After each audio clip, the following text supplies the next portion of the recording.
आरक्षण बचाओ, चुनाव कराओ। भाजपा के प्रस्तावित जिला मुख्यालय पर धरना कार्यक्रम के तहत नगरपालिका चौक पर जिला भाजपा कार्यकर्ताओं ने जिलाध्यक्ष रामदयाल शर्मा के नेतृत्व में एक दिवसीय धरना दिया, जिसमें महाराजगंज के सांसद जनार्दन सिंह सिग्रीवाल शामिल हुए। राज्य सरकार पर आरोप लगाया, दलित पिछड़ा विरोधी होने का आरोप लगाया और कहा कि नीतीश कुमार के गलत रवैये के कारण अति पिछड़ा आयोग का गठन नहीं हुआ है, जिस कारण चुनाव में पेच फंसा है। उन्होंने शीघ्र चुनाव कराने की मांग की और सरकार पर कई अन्य आरोप भी लगाए। सुनिए क्या कहा जनार्दन सिंह सिग्रीवाल ने। के चुनाव में जिस तरीका से जल्दबाजी में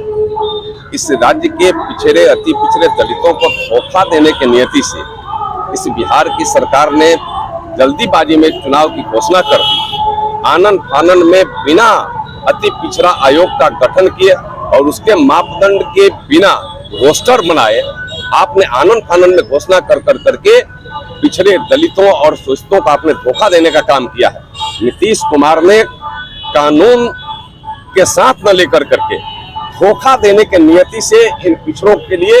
जल्दबाजी में चुनाव की घोषणा किया है। हमारा एक डिमांड है, भारतीय जनता पार्टी आज पूरे राज्य में ऐसे धारणा के माध्यम से नीतीश कुमार को सीधे संदेश देना चाहती है। नीतीश कुमार आज राज्य के आप इस तरीका से पिछड़ों को यह नगर निगम के चुनाव में धोखा देने का काम किया है। आज पुनः रोस्टर बना करके उनको पुनः आरक्षण देते हुए अब जल्द से जल्द चुनाव कराइए और जितने पैसे उनके जो पहले आपने चुनाव घोषणा करके नामांकन के प्रचार अन्य चीजों में लगा है, उनका एक बार सर्वे करा करके उनको पैसे का रिटर्न करने का काम करिए। मैं आपको याद दिलाना चाहता हूँ, यही उत्तर प्रदेश हो, मध्य प्रदेश हो, गुजरात हो, हिमाचल प्रदेश हो, देश में जहां बीजेपी की सरकार है वहां निकायों का भी चुनाव हुआ है, नगर निगमों का चुनाव हुआ, सब में हमने पिछड़े अति पिछड़े और दलितों को आरक्षण दिया है। क्योंकि सुप्रीम कोर्ट ने एक गाइडलाइन दिया था, मैं आपको याद दिला रहा हूं कि आप अपने राज्यों में अति पिछड़ा आयोग का गठन करिए, गठन में रोस्टर के अनुसार आरक्षण लागू करिए और उसके अनुसार लोगों को आरक्षण देकर के आप चुनाव का घोषणा करिए। लेकिन आप आनंद फानन में कर दिया। जब कोर्ट में केस था तो आपको 10 दिन बाद आप घोषणा करते, 20 दिन बाद घोषणा करते, आयोग का पूर्ण गठन कर घोषणा करते, लेकिन आपने नहीं किया। मैं आपको याद और दिलाना चाहता हूँ, जब हम यहाँ सरकार में थे 2006 में जब यहाँ निकाय के चुनाव हुए, हमने रोस्टर बनवाया, उस समय के जो कानून और नियम था उसके अनुसार हमने पूरा सिस्टम बनाया और आज जो पंचायती राज व्यवस्था में जो आज आरक्षण लागू है यहाँ, उसमें हमारा देन है, भारतीय जनता पार्टी का देन है कि हमने पूरे नियम कानून के तहत करके और उस समय जंगल राज के बाद जब प्रथम बार जब हमने चुनाव कराया तो पूरे शांति के साथ रोस्टर के साथ माताओं के, बहनों को, पिछड़ों को, अति पिछड़ों को, दलितों को हमने सबको आरक्षण देते हुए चुनाव कराया और आज भी वो लागू है। आपको अफरा तफरी में आपने गठबंधन भी तोड़ा, गठबंधन तोड़ने के बाद जहाँ गठबंधन जिसके साथ किया वो लोग तो ऐसे ही दलित विरोधी हैं, वैसे ही पिछड़ा विरोधी हैं, तो वो लोग आरक्षण देने की बात आपके साथ सुझाया नहीं और आपने उसको माना नहीं। आप अफरा तफरी में चुनाव करा करके इस राज्य के पिछड़ों को, दलितों, शोषितों को धोखा देने का काम किया है। उन धोखे के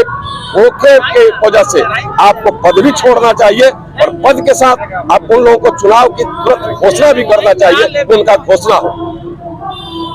यह चुनाव अपने चरम पे थी, लेकिन आज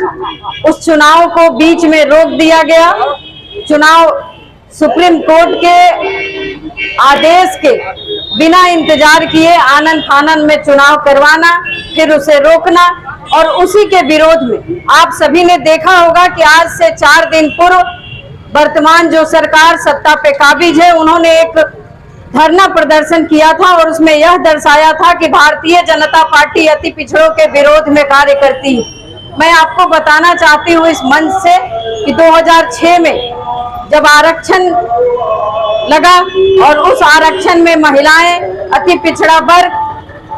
दलित समाज जो आगे आया वह सिर्फ इसलिए आया क्योंकि हमारी एनडीए की सरकार थी। उस समय 2006 में हमारे उप मुख्यमंत्री श्री सुशील कुमार मोदी जी थे। इसलिए यह कहना कि मैं दलितों का, मैं महिलाओं का शुभचिंतक हूँ,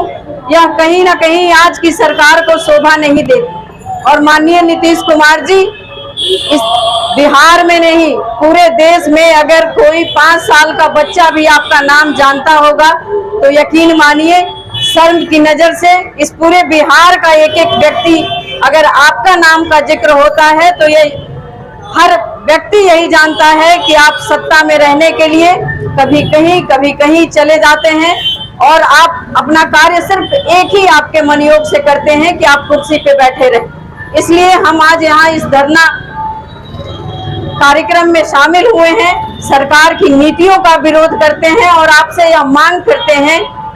कि सरकार पिछले